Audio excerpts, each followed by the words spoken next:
Hey, what's up, ninjas? It's me, the Blue Ninja, and guess what? I am back doing another video in my original garments. So yeah, it's been forever since I've worn these, and I figured since I'm filming at my new place, well, not new anymore. I've been here for a year, but anyway, since I'm filming inside instead of outside, and I'm not holding the camera, I might as well throw on the original stuff if I could find it. And I guess what I did. So I'm filming this video because thankfully, from one of the viewers by the name of what's her name? LDOK. I was able to get a question, and I asked you guys in the last video, what do you guys want to know? If there's anything maybe about me or about Japan, my experiences, because I have some information, and she wanted to know something personal, and I really appreciate that. The question she posed was, why have I decided to stay in Japan as long as I have, and not go back to the States? And that's a good question. All right. Well, I'll start off by saying the longer you're in Japan, for one thing, the more the more you realize that Japan is not a perfect country, and I think a lot of us, I think before we come over, we tend to think maybe Japan is perfect, and then when you get here for the first few months, you think, oh, Japan is perfect, especially even for the first year, nothing really bothers you. The longer you're here, you're like, oh, it's not a perfect place. But despite that, I'm still deciding to stay here because, of course, no place is perfect, right? Um, well, so one of the reasons, me saying that is all to say, I just want to preface that before I go into my reasons. So some of the reasons that I've decided to stay, and if I look down, it's because I have my notes like right below the camera. So don't feel awkward if I do this, right? You guys will be okay. So, well, one reason I decided to stay for as long as I have is because it was my dream when I first before I came to Japan. My dream was to be an interpreter, right? It was not to be an English teacher or anything like that. It was always to just be an interpreter. I've always wanted to learn a foreign language and yeah, be able to speak it on the level of a native or as close to native as possible, and then work and do some kind of job, maybe in the UN or TV, something like that. And I have not yet reached a level of fluency that would make me satisfied. You know, I can do certain things in Japanese, but I still make a lot of mistakes, and I still have to call people and ask them, hey, well, help me out. What does this say? I don't know the words for this, and I think until I'm able to finally do everything on my own, like I would do in English. I mean, yeah, I would do. Yeah, if I was in the States speaking English, then I'll be fine. Of course, there are always going to be things you need, maybe some advice on, because we're not perfect at everything. We don't have all the knowledge. But in terms of language, that's what I hope that I can get to the point where I can live in Japan and speak fluently enough to to do everything that I need to do by myself. I've been getting better and better. There are things that I couldn't do when I first came that I had to get help for that now I look down, I'm like, yo, great, I just did it all by myself, speaking, so reading whatever I had to read. So yeah, that's one reason. I haven't yet accomplished that goal. So until I do that, then I don't feel like I can leave. Another reason that I'm here, and I'll go more into it hopefully in another video, is I think there's when you're in Japan has a relatively low crime rate, at least of reported crimes, especially because actual crime rate and reported crimes. That's I guess that's different. But Japan has a pretty low crime rate, and it's a pretty peaceful place compared to if you come from a Western world, if you come from America, from what I hear about Europe and certain places.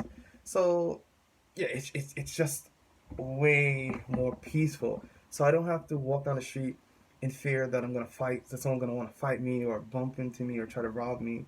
Especially being a foreigner, the most people, not most people, but there's already a some people are or would be more afraid to even start a fight with me anyway. So I can just relax when I'm walking down the street. Like shoot, I remember someone was walking when I first. It was like within my first year here. I was walking home from my old job, and I used to finish at 9. So that means I was getting home about 10 or so, maybe not yet 10, 9:30, 10, and so it's night, of course.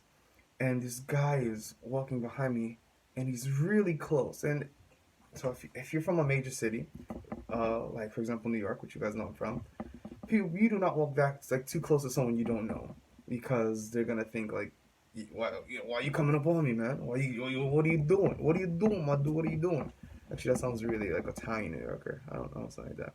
But yo, what are you doing, son? Yeah, there we go. I got it. But we're gonna, so yeah, we're gonna be like really worried about that. Maybe maybe you're trying to rob me or something. So I remember this guy was walking really, really close to me, and I'm like, why is this dude so close? And I turned around, and I had to catch myself and realize, oh, he's just he's just walking. He's not even thinking. He's not even thinking anything about being so close. He's literally just being close to me. Oh, like, which is weird, first of all, because he's Japanese, but I guess, he's just trying to pass me, maybe, or whatever. He's not even thinking about it. So I can actually relax here and take up my money in public and not fear that someone's just going to grab it, even though that's still not a good idea because there's still crazy people here and people who steal. So you got to be careful, right? Also, fear of. So I have that just to relax about, and then also I have less fear of the police being black. I don't have that same. I don't feel that same level of intimidation and fear if I'm approached by a police officer. I'll tell you guys more of that about that in another video. But I have a couple stories. I've been stopped by the cops twice here in Japan, and in no time was I fearful of, you know, I was a bit worried because it's the cops. Like, oh, nothing, there's no problem because you don't want to be a foreigner and have a problem with the cops. But I was never like fearful for my life, or that this situation could turn really, could become really poor, and then I'd, maybe end up really injured or something. So I never had that fear in any of those. So those are two reasons. Uh, a third reason, which is pretty interesting. Dang, this video is long, but whatever. A third reason, which is pretty interesting to me, is a sentiment that was echoed by a few different people that I've met. I said the same thing when I first got here, and then someone else, some people that I've met after being here, said the same thing, which is that some people, some people who tend to move here, they feel like there's nothing really left for them to do in their home country. And I remember during my first jobs training, I have some friends, and still, even until this day, and one of the guys, we were talking about why we left, and he said, yeah, I don't really feel like there's anything left for me back. He's from Wales, by the way, which doesn't really, weigh in on the story, but whatever. Um, he's like, yeah, no, I don't feel like there's anything for me to do back where I am from. There's nothing holding me back there. And I was like, yeah, I feel the same thing. Of course, we have our friends and we have our family, but aside from that, there's nothing really there that makes us feel like, all right, we need to be there, you know. And even though some of us may be doing pretty, like, not the best jobs, and by that I mean, like, okay, if you're teaching English, because it's not really, after you do it for the first year or so, you're like, okay, or 2 years, like, oh, okay, this is okay, and then you keep going, and you're like, oh, I'm kind of tired of this. Some people love it, not this guy. I hate it, but yeah, but something is for some reason. But even though you do even a job like that, it's just, I think the daily life, the fact that you're away from everything, somehow invigorates you. I mean, I think that I'm always being inspired by something I'm seeing. My mind is always being challenged because I'm not in America, right? If I go to the store, there's always something I see that I can't read. There's always a bit of language that I'm trying to catch, which I guess pushes me, pushes me, I guess. Um, yeah, on top of it, like I said, yeah, there's no really. I mean, it does coincide with my dream to speak another language. Um, but besides that, yeah, I think, yeah, sometimes you just feel like there's nothing really left for you to do back in your home country. So you're like, you know what? I'm just gonna get out of here. Sorry, let me look down at these notes and show. Oh, dang, I had a fourth thing. Dang. All right, whatever. Well, actually, the same thing I actually just about to say. It's kind of related to what I was just saying, which is, yeah, being in another country, it just makes you feel and starting from scratch, and it gives you a new level of excitement. Like I said, seeing everything, seeing a bunch of new things. Um, it just really is inspiring. I'm sorry, I'm really distracted because my window's open as I'm recording or not, and I keep hearing the sounds from people, my neighbors. Yeah, so those are some of the things or some of the reasons why I decided to stay here in Japan, and I'm not really rushing back to the States. I went back actually last December, and before that, I hadn't been to the States for 3 years, which was a long time. Of course, not to see my best friend, my mom.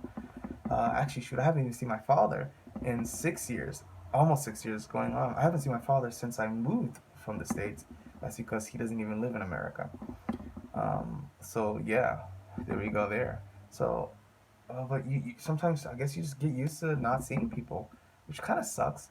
But yeah. But like I said, I finally went back, so that was nice as well. Anyways, guys, it's Blue Ninja. If you have any more questions, hit your boy up. Let me know what you guys want to hear. See, you guys want to know about dating, anything like that. Actually, I think I'm gonna do a video on dating in Japan, and we'll see how that goes. Because I got some stories for you and whatnot. Anyways, hit your boy up. Any questions? Put them down in the comments below. Like and subscribe. Thank you, Blue Ninja, and mwah, catch you.